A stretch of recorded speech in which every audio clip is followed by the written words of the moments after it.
नमस्कार बंधुगण, मु आपण को स्वागत जनाऊँगी यही भगवती जातक विचार चैनल को। आसतु जानिबा 2023 रे मेष राशि व्यक्तिविशेष मानकर राशिफल विषय किपरि रहिबो से विषय जानिबा।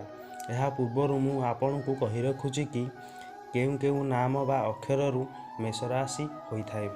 इंग्राजी अक्षर रे देखिबाकू गले ALEIO लेटर थिबा व्यक्तिविशेष मानकर मेष राशि होइथाय तथा ओडिया रे चु चे चो ला ली लु ले अ नामक अक्षर रे मेष राशि होइथाय।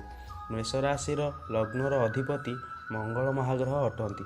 तेणु आसंतु जानिबा मेष राशि व्यक्तिविशेष मानकर 2023 किभଳି भाବରେ रहिबो।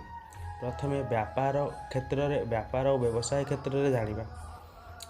व्यापार क्षेत्र रे देखिबाकू गले 17 जनवरी 2023 रे शनि कुंभ राशि को जिवे अर्थात स्वक्षेत्री हेबे, जहा फल रे कि मेष राशि को लाभ दृष्टि रे देखिबे। शनिंगर तृतीय सप्तम और दशम दृष्टि हेतु लग्न पंचम और अष्टम भाव को प्रभावित करिवे। या फल रे व्यवसाय और वाणिज्य क्षेत्र रे सुफल मिलिबो। मात्र 30 अक्टोबर 2023 रे राहु मीन राशि को आसिबे। आपण को एथिप्रति विशेष सजग हेबाकू पड़िबो। व्यापार और व्यवसाय क्षेत्र रे जगी रखी चलिबाकू पड़िबो। अर्थहानि प्राण पीड़ा होबार संभावना मध्य रहुची तथा विशेषकर पार्टनरशिप बिजनेस ठारू धोखा खाइबे मध्य। शिक्षा और नियुक्ति क्षेत्र रे देखिबाकू गले 22 एप्रिल 2023 ठारू बृहस्पति मीन राशि रु मेष राशि को गमन करिवे, जहा फल रे दशम प्लस 2 तथा उच्च शिक्षा करुथिबा छात्र छात्री माननकु बहुत शुभ फल मिलिबो। रिजल्ट मध्य भल होबार अछि।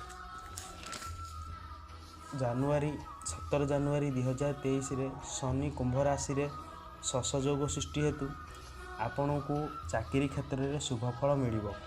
आईन संबंधी विवाद मध्य देखा देई पारे। थाना कोर्ट कचेरी मामला मध्य देखा देई पारे। आसंतु जानिबा रोग और निराकरण। रोग जनवरी 17 2023 रे शनि कुंभ राशि को गमन हेतु आपण को जनवरी फेब्रुआरी मार्च मास पर्यंत आंठुगंठी तथा बात जनित समस्या देखा देव।